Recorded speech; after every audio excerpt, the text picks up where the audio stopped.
Geeniuse digisaadet toetab Kuulbet. Alati mängus.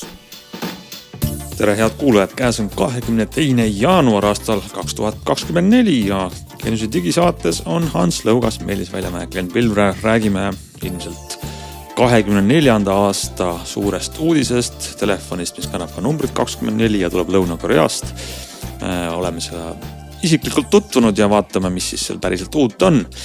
Ja lisaks täna äkki jõuame veel vaadata uudiseid sellest, kuidas võiks saada muusika, kunsti inimesed rohkem raha meilt kõigilt, kuidas Euroopa Liit seda nõuab, mida peaks jälgima uute Apple Watchide ostmisel ja võib-olla veel mõnest huvitavast vidinast ka.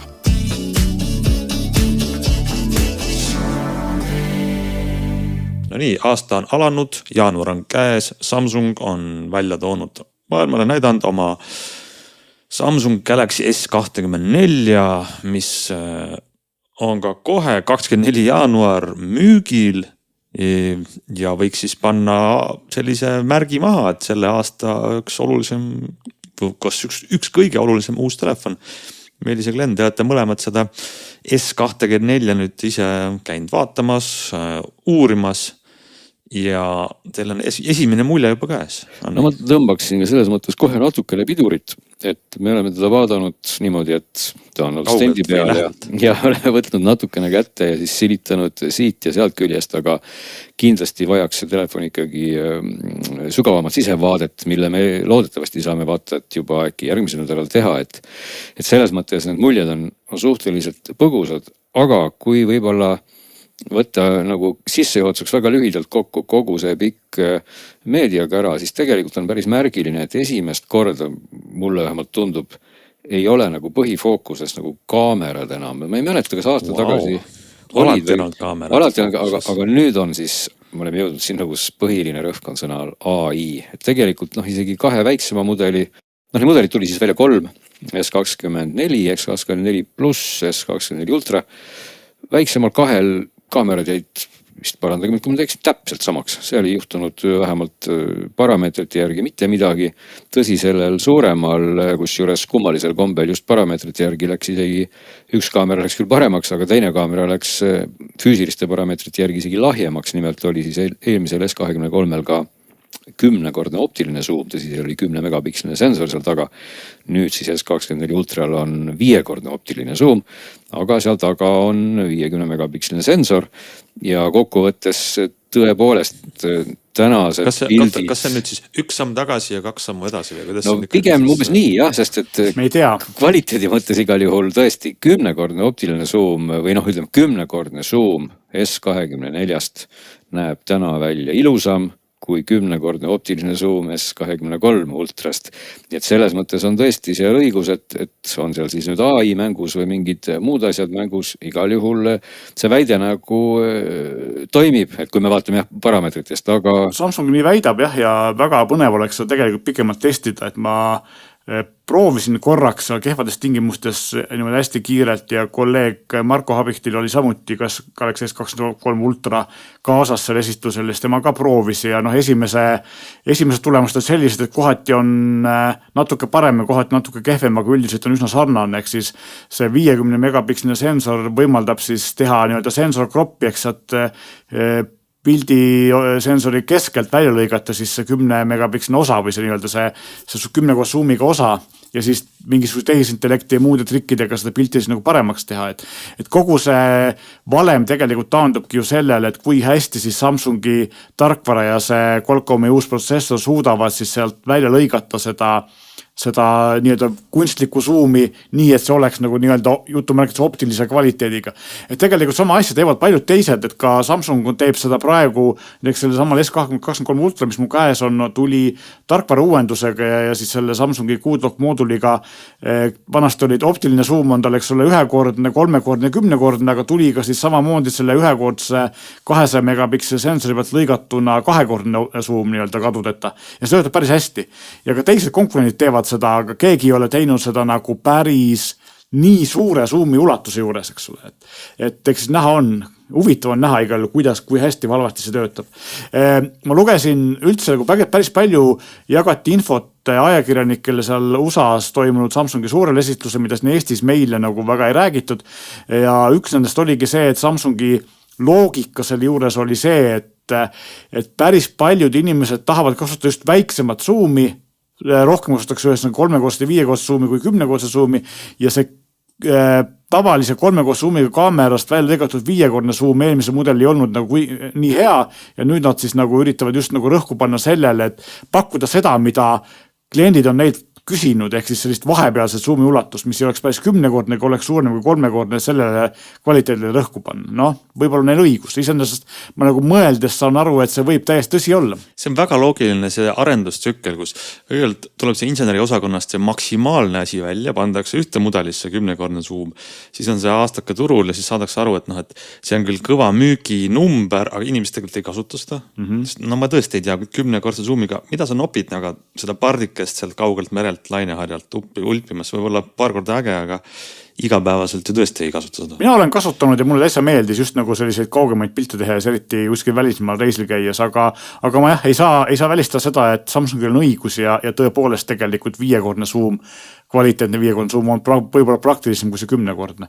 See annabki võimaluse tegelikult seda muuta just nimelt, eks ole, et 10-kordsest nii-öelda 10-kordse optilise baasilt 5-kordset on väga keeruline teha, või pildikult öeldes ei saagi teha, aga vastupidi saad seda väga hästi teha ja kui kvaliteet ei muutu, on ju kõik väga hästi, eks ole, aga muidugi kui nagu üldse vaadata võib-olla seda, et mis läks edasi või mis läks tagasi, nagu naljakalt nii-öelda sama ringi tammume me ka kogu aeg disaini mõttes, et iseenesest, et kui sa täna paned kõrvuti, kui sa vaatad nüüd 3 mudelit, mis välja tulid, siis 2 neist, 2 väiksemat, ikkagi nagu selgelt on täpselt samasugused nagu iPhone 15. Ma ei saa nagu täpselt aru, et kas see on nagu sõltumatu tulemus või et ma nagu isegi tahaks öelda, et keegi kedagi nagu kopeerib, see disain käib lihtsalt ringi ratast, et nüüd me oleme jõudnud jälle tagasi siis sinna kohta, kus telefoniservad on sellised sirged, ütleme nii-öelda, kuidas ma siis ütlen, otsevaates sirged, aga teistpidi kumerad ehk et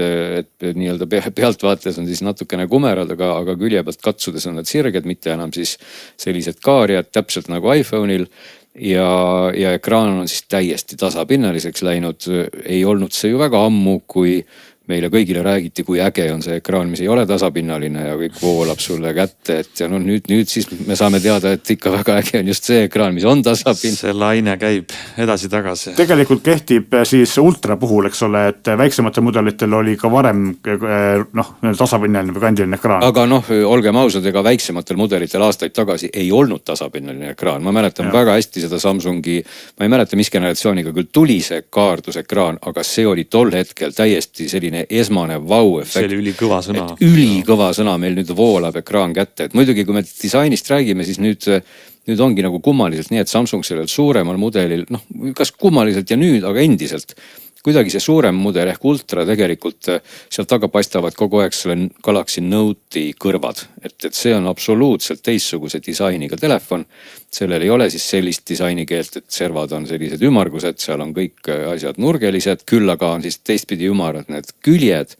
Ehk et see ultra näeb välja piltlikult nagu ikka vana hea Note, mille sees on siis peidus pliiats ja mis nagu väga selgelt eristub siis kahest teisest, mis on siis S24 ja S24+. Aga nüüd, kui ma korra lähen tagasi selle kandilise ekraani juurde, siis tegelikult siin on samamoodi, et Samsung tegi selle ekraani nüüd Note'il või sellel ultrale, ma ütlesin ka automaatselt Note, S84 ultra uuesti lamedaks sellepärast, et oli väga suur hulk kurtjaid selle üle, ilmselt on olemas mingi võib-olla väike, aga väga häälekas seltskond, kelle üldse ei meeldi see ümarad servadaga ekraan ja nad ütlesid, et see on nagu väga suur viga Samsungi poolt ja nüüd siis Samsung on teinud selle kandiliseks ja vähemalt praegu vaadates nagu selliseid selle üritusel kohal viibinud tehnikaajakirjanike väiteid, siis nemad, paljud on sellega väga rahul, sest et on olemas mingi seltskond inimeste, kelle see ümarate servadega ekraan üldse ei meeldinud. Ei no ilmselt ei meeldi sellel põhjusel, et neil läheb pliiats üle serva,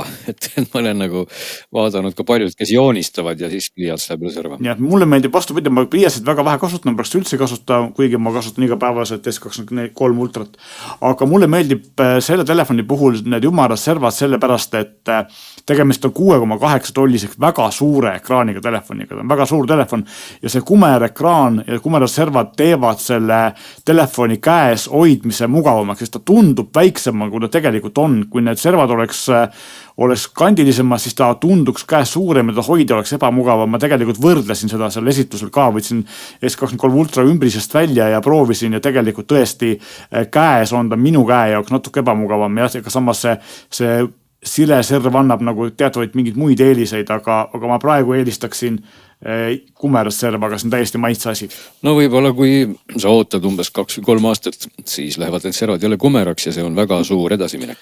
Ja et hiinlased teevad ju väga palju kumerate servadega ekraane ja sellepärast eristuda, et võib-olla siis teised firmad Apple ja Samsung ja Google ka. Google läks ka ju muideks oma Pixel 8 Pro oli minust eelmine aasta kumerad servad ja sel aastal on 7 oli kumerad ja sel aastal on lamedad. See ongi tegelikult ikkagi naljakas, et see disain käibki sellist ringiratast sammu kogu aeg. Et no, aga see on muidugi ka kõnekas, et me räägime S24 puhul kõige rohkem kumeratest servadest ja no see näitab seda, kui vähe on tegelikult muutunud ja tegelikult eks me selle lõpliku järelduse saame öelda ikkagi siis, kui me oleme neid ise proovinud, võrrelnud eelmise aasta mudelitega, aga kui me paneme nagu andmed kõrvuti ja võtame nad kätte, siis tegelikult ma ütleks, et kohati on tegemist lausa tagasiminekuga, et eriti kui ma vaatan sinna sama S23, eks kõige odavam, kõige väiksem mudel võrreldes S24-ga, siis ta on natukene küll kõrgem, natukene lühem, aga praktiliselt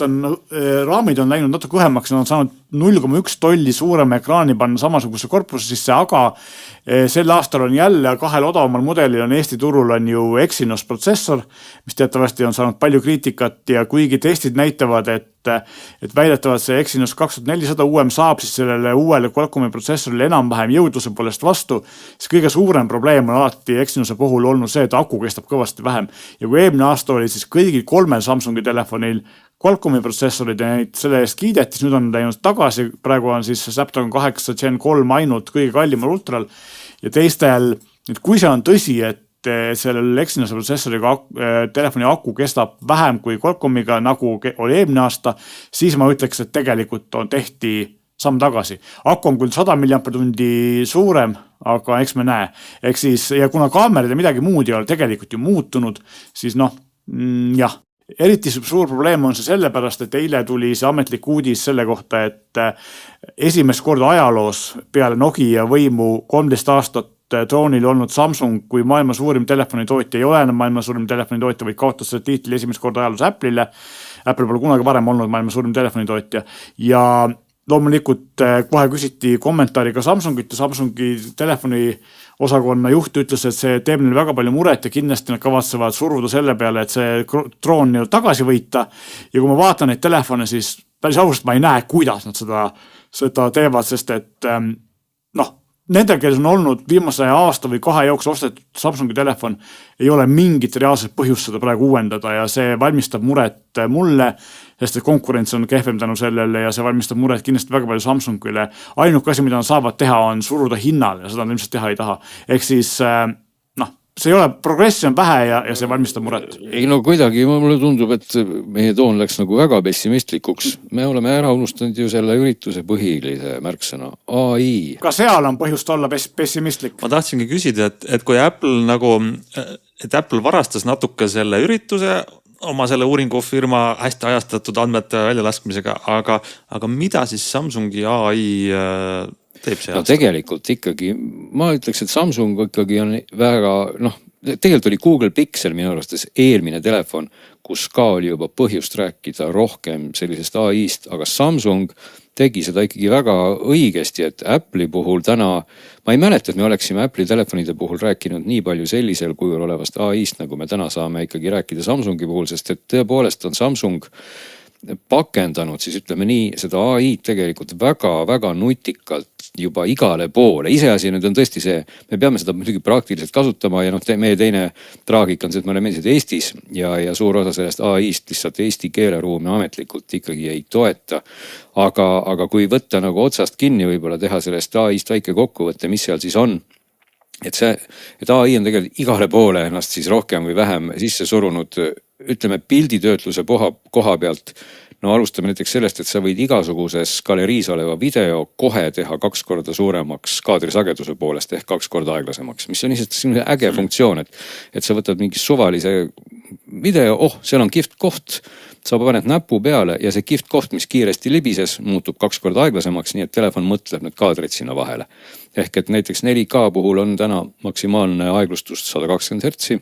Nüüd sa võid siis teha 240 kaadrit sekundis, siis sellise nutika slomoga selle sama 120 kaadrilise aeglustuse, eks ole, siis nii-öelda pärast. Ja see kõik on väga lihtsalt. Fototöötlus, seda on nüüd muidugi olnud arvutis juba ennem erinevates programmides ja mõningates telefonides ka rohkem või vähem. Aga just need kohad, et sa keerad võib-olla kaadri sirgeks, sul jäävad mingisugused osad siis puudu, siis nii-öelda generatiivne AI teeb need osad ja tuleb tunnistada, teeb need päris osavalt, et stiilis me seal proovisime mingit kirikutorne isegi pikemaks venitada ja muidugi, kui sa lähed äärmustesse, siis see torni tipp ei pruugi päris nii-öelda vana Toomas ei pruugi seal lehvida, kui sa seal Raekoja torni nüüd pikemaks venitad, aga sellegi poolest on ta täitsa usutav torn ja kui sa näiteks pildis midagi muud muudad, näiteks tõmbad ringi ümber kellegi, kes seal midagi teeb, lihtsalt tõstad ta lopsti teise koha peale, siis tuleb tunnistada, et kui sa ei proovi lihtsalt seda kuidagi pahatahtlikult teha, siis heatahtlikult saad sa päris ägeda tulemuse, ehk et sa võidki neid pilte ikkagi nagu selle generatiivse AI-ga juba niimoodi töödelda, mis oleks tundunud puhas ulme vähemalt telefonis mingid ajad tagasi. Et see on siis võib-olla see fototöötluse pool, kus on see AI sees. Teksti koha pealt, mis võib-olla isegi on huvitavam ägedam, et Samsung on nüüd siis integreerinud oma klaviatuuri sisse nii-öelda sellise tehisintellektse abilise, kes on siis võimeline sinu eest näiteks vastuste stiili muutma või andma nõu, et stiilis sa sõnumeerid kellegagi, aga sa ei oska võib-olla olla väga viisakas või sa ei oska võib-olla olla väga, väga räige või väga ebaviisakas ja sa tahad seda parajasti olla, siis sa valid seal sellise 3 eelseadistatud stiili vahel, kuidas vastata. Ja siis telefon teeb sinu eest selle vastuse ja palun väga. Aga mida vastata selle? Ei, see on, et sa võid öelda vastuse ka ise, et sa tahaks näiteks talle öelda, et kuule, et ma tahaks küll väga lõunale tulla, aga sa lähen lihtsalt täna erakordselt nõme välja. Aga sa tahad seda kuidagi ilusasti öelda ja siis telefon sõnastab selle niimoodi, et tänane lõuna sinuga on ideaalne, aga võib-olla homme oled sa veel ilusam kui täna või midagi sellist, eks ole. Ja see iseenesest on ju nutikas lähenemine, et ja muidugi teistpidi puudutab see ka õige kirja, et olgem ausad, et meie tänane generatsioon kahjuks ei hiilga väga oma õige kirjaga, olgugi, et palju tänamasti ainult kirjutavad. Nüüd siis telefon ulatab meile abistava käe. Palun väga, punktid, komad, liitsõnad ja muud asjad tulevad nagu lopsti. Ja sa ütled, et see töötab eesti keelt ka toetama? See töötab kusjuures eesti keeles ka, kui ma nüüd ikkagi väga faktidega ei valeta, küll ametlikult keele, nüüd ma mõtlen siis audiokeele osas, mida see telefon ju ka teeb, et seal on võib-olla kõige ägedam pool, kus ei ole nüüd eesti keelt, on siis sünkroon tõlkimine. Ehk et telefon on võimeline siis kuulama sinu juttu ja siis reaalajas tõlkima seda teise keelde ja siis edastab seda mingi teine hääl. Ja samamoodi sina siis kuuled selle vastaja juttu ja sa võid isegi seadetest välja lülitada selle originaali, nii et sa ei pea kuulama siis sellist nagu topeltspordi ülekannet, kus keegi kommenteerib. See on ju väga praktiline asi, kui see ka töötab. See on väga, vaatasin selliseid põgusaid hands-on teste, kus juba prooviti seda ja tuleb tunnistada, et see suurim nagu komistuskivi oli just selle telefoni arusaamises sinu tekstist. Mitte siis nagu nii väga see tõlkeprotsess ega ka mitte nii väga see jutustamise protsess, aga pigem see telefon mõistaks õigesti, mida sa ütled ja kui ta nüüd ei mõista õigesti, mida sa ütled juba alguses ja see tõlkemootor seda tõlgib, siis võib tõlkes kaduma minna üksjagu palju asju, aga see on täna selline natuke 50-60, aga see selgelt näitab ju, et nüüd on see juba olemas. Ja kui see täna töötab nii, võib-olla tuleb mõni tarkvarauuendus, siis aasta pärast töötab see võib-olla kindlasti või mitte võib-olla, vaid kindlasti paremini. Ehk et see on tegelikult see, kuhu me praegu näeme, kuhu see liigub, et palun väga, et ma ei pea enam rääkima vales või noh, ma ei pea enam rääkima keeles, mida ma ei oska, mis mõnes mõttes on võib-olla kurb, et võib-olla suurte keelte oskajatel ei ole üldse enam siis põhjust väiksemaid keeli õppida või siis ka võib-olla vastupidi, eks ole, et sa saadki rääkida teistega teises keeles. Seesama funktsioon siis ka koosolekuid transkribeerib kuni 20 osalejaga. Ehk et paned siis telefoni lauale ja põhimõtteliselt telefon salvestab kõik need osalejad ära ja pärast on võimeline tekitama siis sellest täiesti süstematiseeritud kokkuvõtetega dokumendi. Ehk et ka sisulise poole pealt oskab ta siis summariseerida seal jutupunkte, panna ette siis osaleja 1, osaleja 2, osaleja 3. Et teoreetiliselt jällegi tundub ju sellise sarikoosolekute pidajate jaoks ideaalne vahend, et pärast saada siis teada, millest inimesed seal päriselt rääkisid või siis noh, millest ei räägitud. Samamoodi seal on see koht, kus jällegi küsida võib, et kas see tehisintellekt saab ikkagi sellest jutust hästi aru, sest noh, ütleme, et seesama keskkond, milles näiteks meie teeme praegu oma saadet, see muide ju transkribeerib ka ja see transkribeerib ka eesti keeles. Aga olgem ausad, ma ei tea, me võime mõnikord võib-olla oma saate huumorirubriiki panna natuke seda transkriptsiooni. Sest et see on ikka nii loominguline, kuidas täna see tehisintellekt sellest eesti keelest aru saab, et noh, kui telefons koosolekuid samamoodi nagu transkribeerib. See on tegelikult sult hea nutikas mõte, et võiks ükskord teha väikse sellise võidujooksu, panna selle, meil on üks selline eraldi podcasti keskkond, mis nagu sa ütlesid, transkribeerib, siis võime panna siia kuulama Samsungi transkribeerima, eesti keele, teadlased on nüüd teinud eesti keele transkribeerimist, siis on ju veel igasuguseid. Võib-olla ma räägin siia sellele jutule otsa nüüd selle, mis minu arust on kõige olulisem selline uus tehisintellekti põhine omadus, mis Samsungi telefonidel on ja siis ma võib-olla räägin natuke juurde selle asja juures sellest elevandist ruumist, mis selle asja juures kõigi juures on. Nimelt siis kõige olulisem asi on Circle to Search ehk siis tee ring ümber, et otsida, mis on siis selline omadus, et kui sa oled ükskõik millises äpis või veebis, sa hoiad all, kui sul on all see 3 nupuga riba, seda kodunuppu või kui sul on see viibetega Androidis liikumine, sa hoiad all seda alumist äärt nii-öelda ja siis tekib selline kast, kuhu saad tõmmata ringi ümber suvalisele pildile, tekstile või muule asjale ja aktiveeritakse selle põhjal Google'i otsing. See on väga kiire ja see on väga mugav ja see on tõsiselt nagu hea asi. No siin ma ütleks kohe muidugi vahele, et tegelikult see on Samsungi poolt väga nutikas lüke, kuidas nii-öelda siis jutumärkides turundada ammu olemasoleva asi paremasse pakendisse, sest tegelikult Google Lens on olnud ju olemas aastaid ja noh, telefonides, noh ütleme, minul on see OnePlus, on ta kogu aeg mul kaameras olemas, ma saan väga hästi minna asjadele lähedale, seda kasutada, tõsi, ma seda enamasti ei kasuta, aga mida Samsung on teinud hästi, ta on teinud just hästi selle ringi tõmbamise ümber, ehk et sa võid tegelikult siis igalt poolt tõmmata ringi, sest muidu Google Lens otsis nagu kogu seda pilti. Just. Nii et noh, et kas nüüd keegi tahab hakata neid tenniseid sealt ümber tõmbama, no ma ei oska öelda, aga isesest see mõte, et tõmmata ring ümber suvalistele asjadele, see on hea. Selle asja geenius on just see lihtsus, kui lihtsalt selle ligi pääseb, et sa peab mingit eraldi äppi asja lahti tegema ja nii edasi. Aga elementruumis on nüüd see, et suur osa, et mitte öelda enamus, see on koht, millest Eestis meil ja Gleniga ei räägitud, aga millest räägiti palju selles USA's toimunud esitlusel, on see, et enamus sellest tarkusest või sellest Samsungi AI-st ei ole Samsungi oma. Ehk siis juba alustame sellest, et see sama ringi ümbertõmbamise ja Google'i otsingusüsteem on tegelikult Google'i oma ja Google on seile välja pressiteates, see tuleb lisaks siis Samsungi telefonidele ka Pixelitele ja tulevikus ka teistele kangematele Androidiga telefonidele, mis seda toetada suudavad ja lisaks siis kogu see Samsungi AI asi, mis töötab siis pilves, sest et Samsungil, kus telefon lahti teed ja kasutab mõnda seda AI omadust, on juures siuke märge, et kas see töötab telefoni sees või töötab see pilves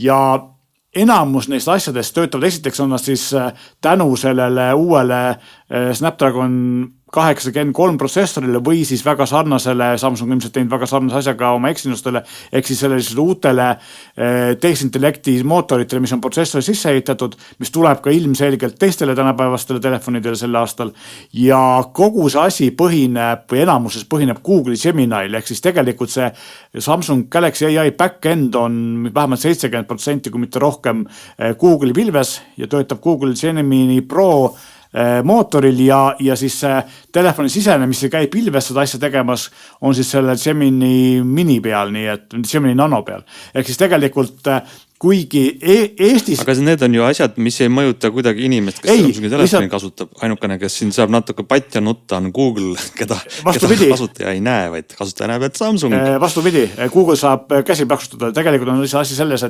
et meile...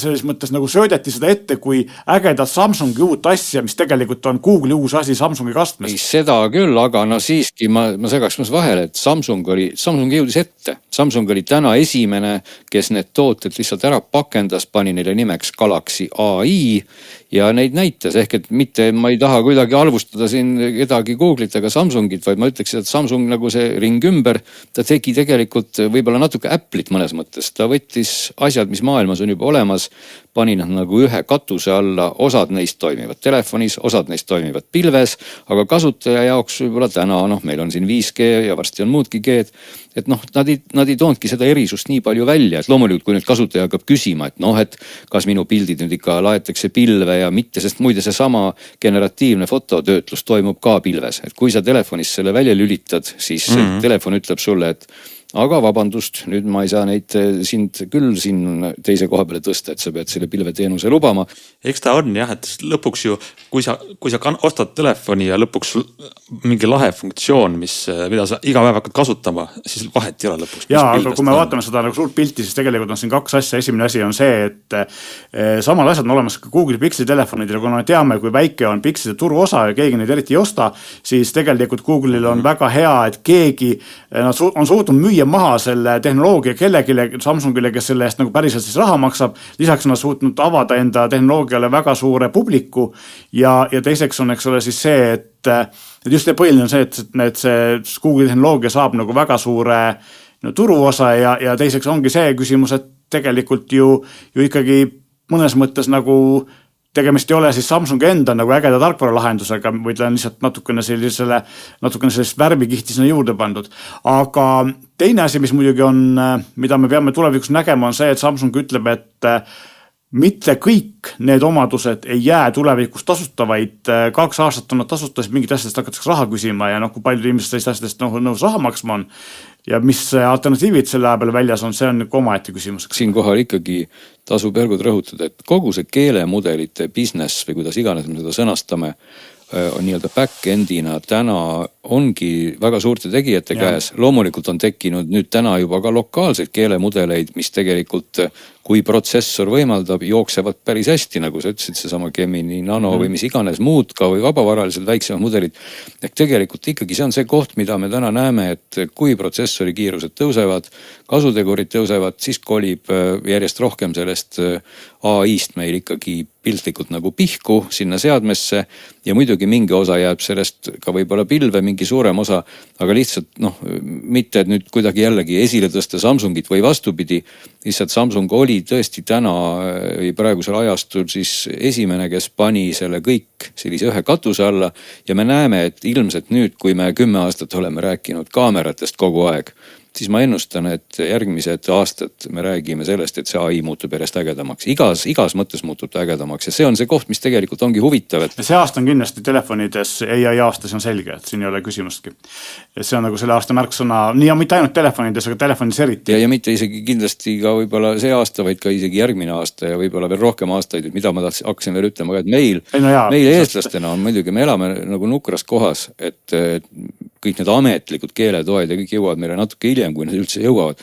Aga teistpidised keelemudelite tänane olukord on ikkagi näidanud, et eesti keel ei ole kuskile ju päriselt ära kadunud, et võib-olla see on tulnud nagu sellise kaasproduktina, mida pole mõeldudki, aga me nagu veel kord öelda, me saame GPT-ga rääkida eesti keeles, samamoodi Google Bardiga ja teistega, nii et pole hullu midagi, küll me saame ka nende telefonidega hakata suhtlema eesti keeles, sest et muide üks asi veel, kui siit AI-st veel rääkida, mis seal siis telefonis oli võib-olla ka äge ja mis ei ole nüüd midagi sellist, mida ennem me pole saanud teha, vähemalt eelmise poole aasta lõikes, on lehtede ja dokumentide summariseerimine või kokkuvõtete tegemine. Ehk et sa ütled siis telefonile, palun väga, siin on üks veebiaadress, mine loe läbi, tee mulle kokkuvõtte. Või palun väga, siin on mul üks dokument, olgu see siis PDF-is või mis iganes muul kujul ja telefon teeb sellest sulle kokkuvõtte.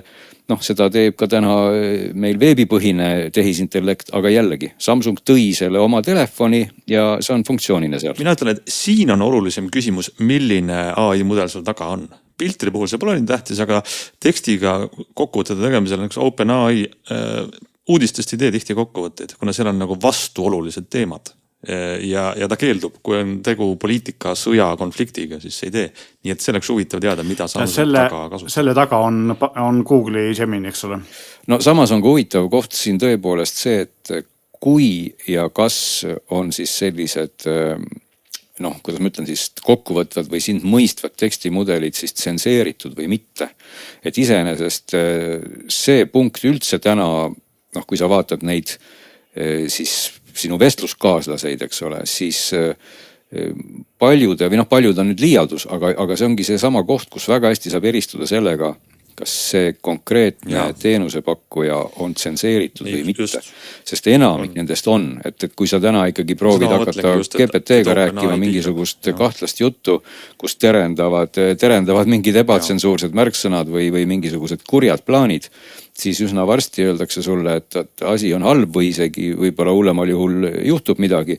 Aga teistpidi, kui nüüd keegi pakub sellist teenust, mis on täiesti tsenseerimata, siis on selles palju suurem väärtus võib-olla normaalse inimese jaoks. Ehk et me oleme täna natukene olukorras, kus piltlikult noh, me peame nagu valima, et kas meile meeldiks normaalsete inimestena kasutada keskkondi, kus nagu suur vend ei tee meie eest otsustada või pigem me tunneme muret selle üle, et tõmbame kõigil need võimalused maha, sest kusagil on mingid perverdid ja ebanormaalsed inimesed, kes seda kurjasti ära kasutavad. No, aga see on juba teine teema, sest kui Samsung selle võimaluse teeb, siis on seal taga üks teenusepakkuja ja mina tegelikult kasutajana nagu ei saagi valida, nii et selles mõttes mul ei ole seal seda õigust. Ja see lootus, et seda tsenseerimist ära kuidagi jääks, seda juhtu, et see on nagu välistatud eriti Euroopas, kus ikkagi seadused on karmid ja lähevad järjest karmimaks.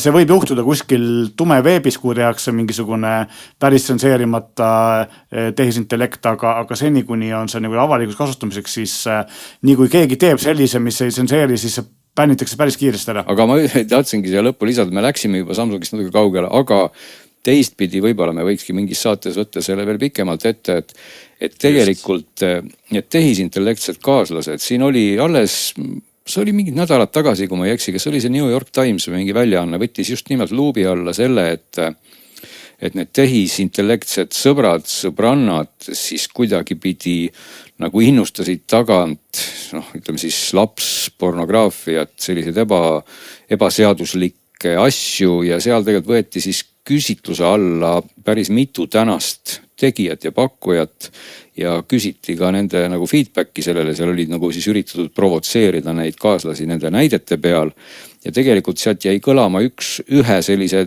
pakkuja, kes tegelikult muide pakub täna tsenseerimata mudelit ja nende selline põhjendus on tegelikult päris nagu loogiline või kas siis nii-öelda nutikas. Ehk et tegelikult see tehisintellekt ei tee ju mitte midagi muud, kui peegeldab meile inimeste poolt antud sisu tagasi. Ehk et see on seesama koht, et kui ma ostan kööginoa ja löön selle kellelegi kõhtu, siis kuidagi pidi ma ei saa öelda, et see kööginoa tegija oleks paha, sest ta on teinud selle noa singi lõikamiseks. Aga kui sa oled kööginoa tegija, siis sa ei tohi öelda, et sellega saab kellelegi kõhtu lüüa, et see on see vahe. Ja AI seda praegusel juhul teeb. Ei, AI ei tee seda, ega siis see AI pakkuja ei ütle sulle, et seda palun kasuta meie keskkonda selleks, et lapsi kujutada ebatsensuursetes olukordades. Nad ei ütle seda kaugelt. See su näide selleks, milleks neid kasutatakse, on ilmselt selgitabki ära, miks varem või hiljem tsenseerimata mudelid ei ole, sest inimesed mitte pole selle tehnoloogia süü, vaid inimesed, kes seda kasutavad, teevad sellega rõvedusi ja sellepärast pannakse need kinni. Nii et selle probleem on ikkagi nendes inimestes. See on sama põhjus, miks, eriti Euroopas, see on sama põhjus, miks meil ei saa osta ka sõjas kasutatavaid automaate Euroopas, aga USAs saab, eks ole. Ei no jah, aga see, kui nüüd selline stsenaarium realiseerub, siis on meil ka kööginoad kadunud. Väga hea hüpotees, mida võime kontrollida aasta pärast, kas on kööginoad veel müügil või ei. Aga mul tunne, et meil läheb Samsungi uuest telefonist jutt natuke kaugele. Ma saan aru, et 2 päeva pärast on ta tegelikult meil müügil ja ma ei tea, kuidas nüüd teie siin julgete välja vaadata anda kuulajatele, aga ma arvan, et me saame siin lähemal ajal ka teha ühe pikema ülevaate päris oma kogemustest. Meil tegelikult jäi mainimata see keskmine mudel, et kui ma ütlesin, et see kõige väiksem S24 on nagu selline võib-olla isegi tagasiminek, siis S23 plussil on kaks asja, et tal on natuke suurem aku, natuke rohkem suurem aku, ehk siis 200 mAh suurem aku, et ekraan on nüüd sama resolutsiooniga või sarnasega, mis on siis ultral, ehk siis kõvasti suurem resolutsioon, et seal nagu on neid muudatusi rohkem, kaamerad ja muud asjad on samaks jäänud. Aga eks me näe jah, et selles mõttes on huvitav näha, mida siis turg nendega teeb, arvestas, et see muudatus on põhiliselt tarkvaras ja vähem siis riistvaras. Ei no selge see, et teeme ikkagi kindlasti mõne toreda eksperimendi, mul juba hakkas mõte liikuma, et me saame ju vabalt teha sellise sünkroontõlkelise saate näiteks, et mina räägin siis ütleme eesti keeles, telefon tõlgib sellest saksa keelde, siis võib-olla Meelis kuulab saksa keelt, kui ta sellest ise aru ei saa, siis ta võtab telefoni, laseb selle tõlkida hispaania keelde ja Hansul on siis telefon, kes kuulab hispaania keelt ja tõlgib selle näiteks tagasi eesti keelde. Samsung juba väris. Sest tekstist ei ole mitte midagi järgi. Vaatame, mis jäi. See on siis moodne telefonimäng, vana heas ka lastemäng telefon. Sõna otses mõttes telefonimäng. See on hea mõte, pargime selle mõtte ära, võtame ette. Mis me tänases saates jõuame veel rääkida? Äkki nupuke Brüsselist või Strasbourgist, ma nüüd täpselt ei teagi, kummas linnas see oli, sest Euroopa Parlament käib mõlemas linnas koos. Parlamendis on nüüd siis plaan võtta pihtide vahele Spotify ja teised streamingu pakkujad, kes natukene kuulab muusikud, kes ei ole Taylor Swift või megastaarid, siis nad muusikud ütlevad, et see Spotify on nagu ikkagi annab sendi kopikaid, et sa pead seal miljoneid kuulamisi saama selleks, et saada normaalset sissetulekut. Spotify annab liiga vähe. Mida täpselt Euroopa Parlament tahab teha, ei tea ju.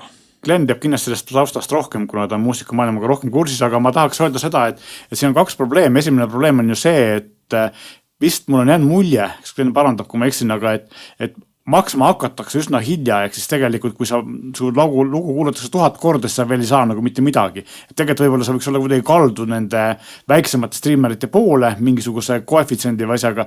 Ja teine asi on see, et olgugi, et Spotify'd ja teised asjad maksavad esitajatele vähe, siis tegelikult ükski nendest streamingu platvormidest ei ole tegelikult ju mõistlikult kasumis, ehk nad ei pane seda raha tohutult taskusse, vaid kogu see raha või enamus sellest läheb ikkagi suurte plaadifirmade taskutesse ja võib-olla võiks väänata neil nagu rohkem käsi, et jätta siis streamingu firmadele rohkem raha, mida saaks artistidele jagada, sest et kui sa võtad sealt need serveri kulud ja muud asjad maha, siis nii mõnigi selline edastusplatvorm on tegelikult kahjumis. Ja no see on jälle nii saba ja sarvedega teema, mille koha pealt ilmselt keegi täpselt ei saagi aru, mis siin toimub, aga põhimõtteliselt ju ikkagi toimub, suures pildis toimubki see, et tänased streamingu platvormid tehnilises mõttes töötavad nagu kogu aeg nagu elektrijaamad, millel jääb võimsusest puudu ja teistpidi need lood, mida sealt tõesti siis vähem mängitakse,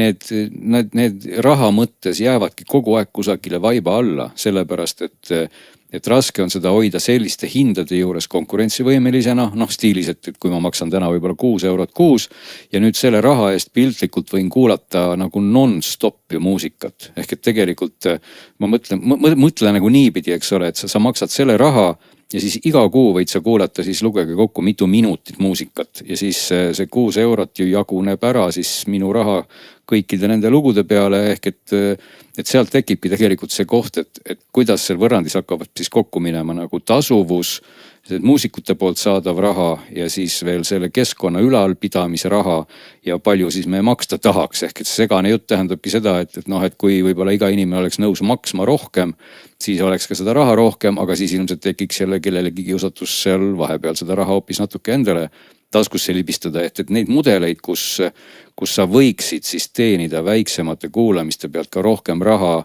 on siin ju teisigi, et justkui innustada nagu selliseid väiksemaid tulijaid või meil regioonina Eesti, me olemegi sellises olukorras, kus ükskõik kui edukas me oleme justkui Eestis, ikkagi sõidab Taylor Swift või kes iganes teine nimi meist ju üle, sest me konkureerime justkui samas potis sellega. Ma arvan, et sa võib-olla võtad hästi kokku selle probleemi ja võib-olla see ka ütleb, et miks ei maksa kiiret lahendust oodata, et see tekk on väike ja kui kuskil nurgast seda tõmbama, ega siis teistele juurde ei teki. Et kui Brüssel hakkab lahendama mingit ärilist probleemi, et liiga vähe raha jääb autoritele, no siis keegi peab hakkama juurde maksma. Me võime ka laiendada seda sama teemat ju vabalt mitte ainult muusikale, vaid kogu striimitavale sisule, sealhulgas ka videod, eks ole, me teame ju väga hästi, et kui me teeme YouTube'i videoid, palju sealt saab raha ja siis me olemegi selles kohas jälle tagasi või edasi, et noh, miks näiteks Eestis siis nii-öelda olemaks YouTuber, kui sa teed eestikeelset sisu, on praktiliselt võimatu, et mitte öelda väga keeruline, sest et see vaatamiste arvu pealt saadav raha lihtsalt on nii marginaalne ja isegi kui sa vaatad ka ju suuremaid välismaa tegijaid, kellel on seal 10 000 vaatamised, võib-olla ka 100 000 vaatamised ja ka nemad tegelikult väga aktiivselt otsivad sponsoreid ja väga tihti neid sponsoreid ka näitavad, sest et noh, sealt sa ikkagi saad selle mingi serva kätte ja see, kui sa tõesti oled juba miljoni liigas, siis võib-olla hakkab sul tekkima sealt mingisugune tagasi tuleb rahast. Iva, mida selle uudise juures nagu esile tõsteti, on tegelikult nagu asjalik, et soovituste algoritmid ka loevad. See, kui ma mängin selle loo ära ja mis hakkab järgmisena mängima, see tegelikult võib mõjutada suurel skaalal päris palju, kuhu raha voolab. Kas ta läheb jälle Taylor Swiftidele või ta läheb väiksematele artistidele? Tegelikult vähemalt Spotify nagu üritab vähemalt mingil määral vähemalt näiliselt tuua esile esiteks nii kohalikke artiste kui ka siis jah, sellised vähem tuntud asju, mis nende arvates sinu maitsega sobivad ja minu arust nad üritavad sellega teha nagu päris head tööd, et vähemalt mina olen neid näinud ja olen ka avastanud asju, mida ma varem pole kuulnud. Aga teine küsimus on ju tegelikult see, et isegi kui siis keegi teeks nagu nii-öelda ausama või paremini raha jagava asja, siis ega see lihtne ei ole ja ma arvan, et me Eestis väikses riigis on tegelikult see eriti keeruline, et siin on olemas, just Gleniga mingi päev rääkisin sellest, et on olemas siuke Eesti siis voogedastusmuusika äpp nagu Fairmus, mis maksab 5 eurot kuus ja kui me vaatame nüüd seda summat 5 eurot kuus ja vaatame siis potentsiaalset klientide arvu Eestis, siis noh, mina ei saa aru, kuidas see saaks ära tasuda äriliselt ega ka siis, kuidas artistid tegelikult väga palju raha saaksid, aga nad üritavad vähemalt, nii et tublid. See on üldse selline noh, nagu huvitav filosoofilis majanduslik koht, eks ole, et lihtsalt suurtel tegijatel, kes võib-olla teenivad ülivõrdes palju, ongi see küsimus, et kas justkui nemad siis, no mitte et nad nõus oleks, vaid ma tahan nagu seda öelda, et kui keegi teenib üks inimene või üks artist teenib 1 miljoni ja siis sealt ülejäänud 100 teenivad 10 eurot,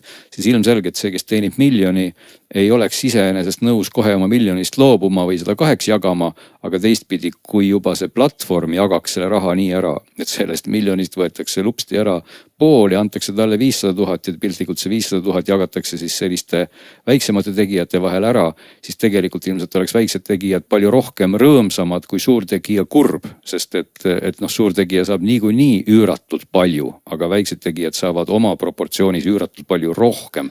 See on see loominguline sotsialism, mis alati on, keegi on rõõmsam, kes saab rohkem ja keegi on kurb, kes saab veidi vähem. Täpselt, ehk et see on see sama küsimus, et kui sa saaks iga kuu palka 50 000 eurot ja siis öeldakse sulle nii, et järgmine kuu saad sa 40 000, kas sa nüüd teed kohe suurest nii-öelda kurvastusest enesetapu, aga kui sa öeldakse, et sa saad palka 100 eurot ja järgmisest kuust saad 1000, siis ilmselt muutuks elu palju rõõmsamaks, et ma tahan nagu öeldagi seda, et suhtarvudena mingitest piiridest ülespoole muutub see nagu olukord pigem selliseks numbriliseks, et see on juba nagu hasartmäng, et see ei tähenda enam nagu eksistentsiaalselt ei muutu enam sinu jaoks midagi, vaid pigem vastupidi, aga kui selline alustav kultuurmuusik ei teeni mitte midagi ja saab 3 eurot, siis see on see eksistentsiaalne probleem. No, see on siuke maailmavaate küsimus on ju, et kas panna sissetulekule ülempiir või mitte. Aga just. Kas me jõuame võib-olla vaadata veel siis veel väikest tarbija nõu anda Apple Watchi osas? Eelmine aasta Ameerikas said viimased Apple Watchi mudelid keelu ja ma saan aru, et põhjus ei olnud midagi tegelikult dramaatilist, et need müük ära keelati maailma suuremal ettevõttel, vaid lihtsalt patendivaidlus selle sensori üle, mis mõõdab kellaga sinu verehapniku taset. Igatahes nüüd on Apple siis saanud kätte valmis uued mudelid, kus on sellest patendivaidluses olevast sensorist loobutud. Ja see tähendab, et uute see on siis seeria 9 ja Apple Watch Ultra 2 mudelid on nüüd müügil, mis on mõnevõrra vaesemad. Põhimõtteliselt nad siis ei saagi kasutada seda sensorit, aga vähemalt on nende müük tagasi. Nii et ma kujutan ette, et kui kuskil on veel laoseis sellistele vanadele mudelitele, millel see sensor on, siis on võib-olla siin oluline vahe, millist osta saab. Teate, ma arvan, et te eksite, sest et ma olen päris kindel, et see sensor on kõigil neil olemas ja see on tarkvallasest kinni keeratud. No igal juhul on see kummaline praegu, et ütleme ka tavatarbija jaoks vist ei olegi siin midagi väga, kuidas ma ütlen, et väga suuri järeldusi siit ei olegi teha. No, kurb on see, et see vereapniku sisalduse mõõtmine on väga oluline asi tänapäevastel nutikelladel ja kõigil uuematel kangematel on see peal. No, millegi pärast Masimo, kui siis see tehnoloogia patendi omanik praegu võitleb ainult Apple'iga, et ma saan aru, et Masimo omanik on öelnud seda, et nad tahavad näidata, et ka väiksed tegijad saavad suurtele vastu. Ma ei tea tausta, kas tegelikult on see, et teised siis Huawei ja Samsung ja teised maksavad Masimole selle patendi eest ja Apple ei maksa või teades, et see minu see sensor on olemas ka vanematele nendel Apple Watchidel, et äkki on seal see, et lihtsalt Apple tegi uuemates mingi teistsuguse lahenduse, mis siis seda patenti rikub ja vanemad ei riku, et see võib ja siis teised kellad ka mitte. Ka see võib olla, aga fakt on igal see, et mina usun tegelikult päriselt, et Apple ja Masimo praegu võitlevad põhimõtteliselt ja kui see kohtuotsus tuleb Masimo kasuks, siis lihtsalt tuleb seal kiiresti mingisugune kokkulepe ja see raha vahetab omanikku ja siis omadus tuleb Apple Watchile tagasi. Mina jällegi ei usu, et nad võitlevad põhimõtte pärast. Ma arvan, nad võitlevad puhtalt selle pärast, et Apple tahab vähe maksta ja Masimo tahab palju saada, sest rikas firma. Aga selge poolest see on selles mõttes selline võitlus, mis mina arvan, et lõpetab sellega, et Apple annab raha ja Masimo ütleb, et kasutage mu patenti. Ja üks kokkuvõtte veel võib-olla see, et ikkagi väga loll olukord Apple'i kella seeriale, mis on nagu tohutult läbimüügiga, aga ikkagi tootena selgelt jällegi nõrgem konkurentidest. Nii et... Ei muidugi iseasi on see, et kas on nüüd tõesti, võib-olla väga paljud inimesed tegelikult seda funktsiooni ju ei kasuta, aga see on see koht, mis tõesti nagu de facto standardina ju täna igal pool on ja sellest on väga hea kinni hakata ja öelda, et aga see siis nüüd sul on, eks. Eriti oluline on see just Apple Watchi puhul, sest Apple on ju see firma, kes ikkagi üritab ennast positsioneerida kui sellist tervise ja meditsiini toodete pakkujana, sest see pulssoksümeeter on tegelikult hästi oluline asi, kui ta hästi töötab näiteks uneapnoe tuvastamisel, ennetamisel, ehk siis nagu oluliste ohtlike tervise selliste vigade tuvastamiseks on seda võimalik kasutada. Kahtlemata võib-olla on asi. Ei vaidle, küll pean tunnistama, et ma ise nagu praegu personaalselt küll ei mäleta, millal mul nüüd kell oleks mul midagi halvasti või hästi selle kohta öelnud või millal ma oleks seda tarbinud, aga see ei tähenda muidugi, ma ei taha siin üldse üldistada, et ilmselt on väga palju. Ma arvan, et su kellad ei ole selle pärast sulle midagi öelnud, et sul see näitaja on lihtsalt normis. Võib-olla küll, jah, ma isegi ei ole kindel, kas tegelikult mul on siin praegu Huawei GT4 küll, et seal vist sai valida, kas ta mõõdab seda kogu aeg, et ma ei pean tunnistada, et võib-olla ma olen aku huvituse säästmise huvides isegi keeranud selle pideva monitoorimise äkki välja, et see on ka võib-olla variant. Ja see võtab üsna palju või akut, see on selge. Aga loomulikult ta on jah olemas, et ilmselt kui sa ikkagi, kas sul on võib-olla mingi tervislik konditsioon või sa tegeled tõesti spordiga või mis iganes, et sind see näitaja huvitab, siis loomulikult see, et tänane kell seda ei tee, on sükene, see peaks seal olema. Jah. Ma arvan, et meil on võimalus järgmistest seadmetest rääkida lähemalt järgmisel nädalal, sest et täna oleme saanud piisavalt anda keelemudelitele tööd uue sisu genereerimisel, kes saavad meie saadet kuulata, transkribeerida, mõtestada ja loodetavasti ka mõnele inimkuulajale. Nii et selle kohta ütlen mina täna kõigile osalejatele kuulajatele aitäh ja oleme tagasi juba järgmisel nädalal.